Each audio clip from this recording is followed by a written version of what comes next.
So the person I'm going to be analyzing is my father. His name is Gerald.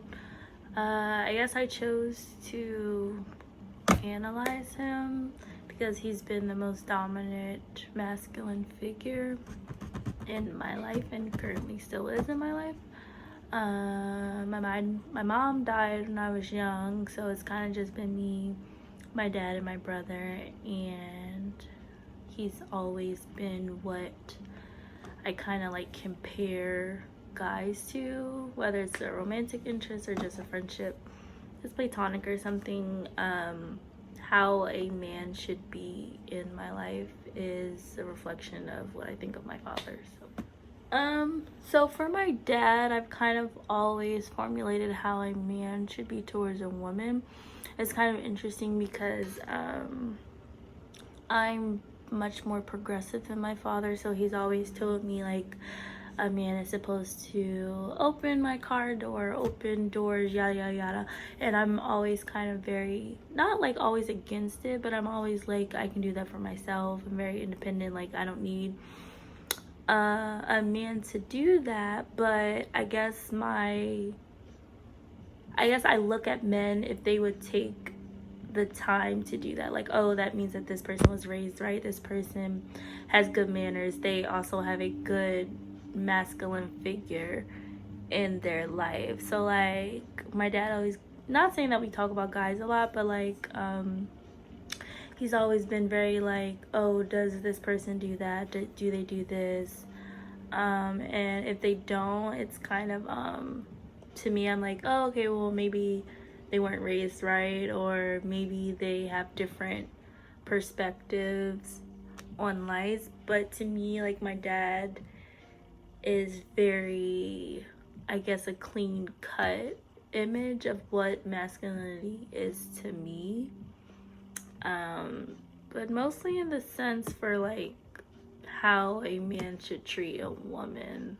That's how it is for me. It's never like, oh, whatever, but usually it's very much so manners based and how they were raised. Like if they were raised right, I see them as a reflection of my father.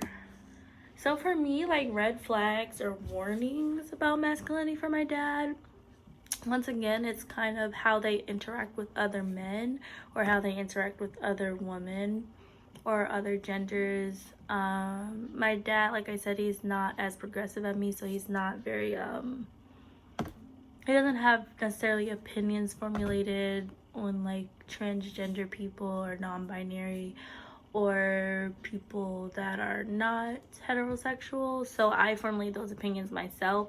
But to me, my dad is always like, oh, if a guy doesn't offer to open a door for me, he sees that as a red flag, or maybe that person doesn't have a proper what is it called, a proper like male influence in their life. My dad always told me to pay attention to how men talk in a room with other women or even around other men, because sometimes that can tell you what their true feelings are about a certain subject. So I know, like, I have a lot of guy friends, and like I listen to how they talk about women when they're around other guys, because it's like, oh, if you talk about a woman in this manner when you're around other men, like if you switch up when you're around a woman, like what does that say about you? I don't, so like I guess when people just say certain things to me, or like specifically men, if they say like, oh, blah blah, I'm gonna look at it like, my dad would think this way about it, and like maybe I should look at it in a different light.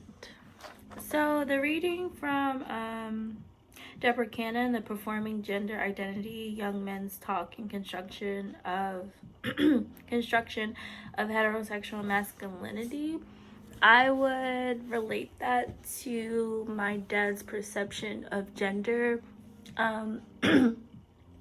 So from that reading, I got like gender is more than just a physical performance, but it's also like a social, auditorical performance. So like for my dad, like, you know, it kind of helps me understand how he conceptualizes things regarding masculinity. So like in the reading, it really talks about auditorical performance of masculinity. And so I know like with my dad, like there'll be little things that he won't even notice that he does as a man, but like I pick up on it. And it's kind of like the perspective that I don't think my father or any guys in my life really necessarily think like, oh, what I'm doing right now makes me like I'm acting like a man, or like I'm being a man when I do this. Like, unless you know like those stereotypical like, oh, boys don't cry, da da da da, like, oh, man up or whatever. But like in that perspective, it kind of makes you think like, oh, what is this person doing to actually be a man or act as a man? Because at the end of the day, gender is an expression, it's a performance, it's how we present ourselves to the outside world. Like, I am who I am, and what I do is what I do.